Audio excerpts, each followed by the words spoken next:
বেশ কয়েকদিন পর্যন্ত অসুস্থ অবস্থায় তিনি হসপিটালে ভর্তি অবস্থা আছেন। আমরা বিভিন্ন জায়গাতে তার জন্য দোয়া করেছি। আপনারা নিশ্চয়ই মিডিয়ায় দেখেছেন, আমি মাহফিলগুলিতে সূরা ফাতিহা, সূরা ইখলাস তেলাওয়াত করে তার জন্য দোয়া করছি।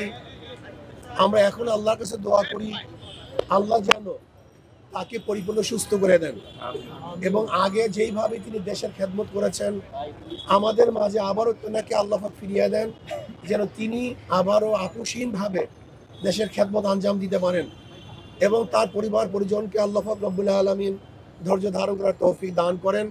এই দোয়া আমি সবার কাছে চাইব তার জন্য এবং এই কথাই বলবো যেন তাকে আল্লাহ পাক জলদি জলদি তার সুস্থতা দান করেন এবং পরিপূর্ণ সুস্থ করে আমাদের মাঝে আবারও তাকে ফিরিয়ে দেন। এই দোয়া আল্লাহর কাছে আমরা করতেছি।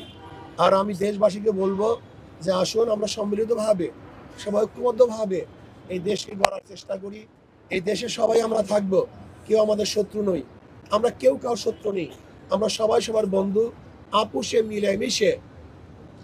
মিলেমিশে সমস্ত আদর্শ, সমস্ত নীতি, সমস্ত ধর্মের লোকগুলি একত্রিত হয়ে আমরা যদি দেশকে সাজাতে চেষ্টা করি, একটা সুন্দর দেশ উপহার দেওয়ার চেষ্টা করি, তাহলে আমি বিশ্বাস করি ইনশাআল্লাহ অবশ্যই আমরা সমস্ত রাজনৈতিক দলগুলি আদর্শ এবং নীতি ভিন্ন হওয়া সত্ত্বেও যদি আমরা একত্রিত হয়ে দেশকে উন্নয়নের চেষ্টা করি তাহলে অবশ্যই ইনশাআল্লাহ আমরা দেশকে উন্নয়ন করতে পারব।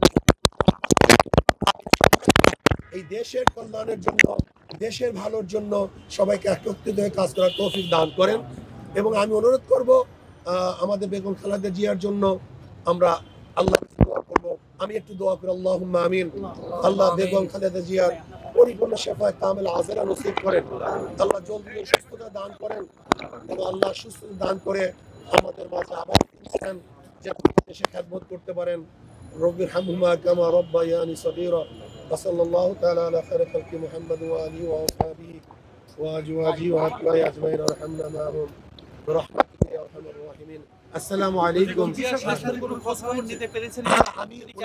ওনার যারা দায়িত্বশীল আছেন তাদের থেকে আমরা খোঁজ খবর নিয়েছি, আগের মতো আছে। এখন পর্যন্ত খুব পরিবর্তন হয়েছে এরকম তারা আমাকে খবর দিতে পারেন নাই। ওনার আগের মতোই আছেন। আশা করা যে ইনশাআল্লাহ যে আল্লাহ কবুল করে তিনি ইনশাআল্লাহ তাকে সুস্থ করতে পারেন। আপনি কি দেখতে পেরেছেন? না, আমরা সেখানে যেতে পারি না। তারা যারা দায়িত্বশীল আছেন, যারা তার ট্রিটমেন্টের দায়িত্ব নিয়েছেন এবং আশেপাশে আছেন, আর আমি বেশি করি না এর জন্য তাকে সরাসরি দেখার চেয়ে তার জন্য বেশি দোয়া কামনাটা করাই আমি এইটাই যুক্তিযুক্ত মনে করছি। ধন্যবাদ। আমরা সবাইকে ধন্যবাদ।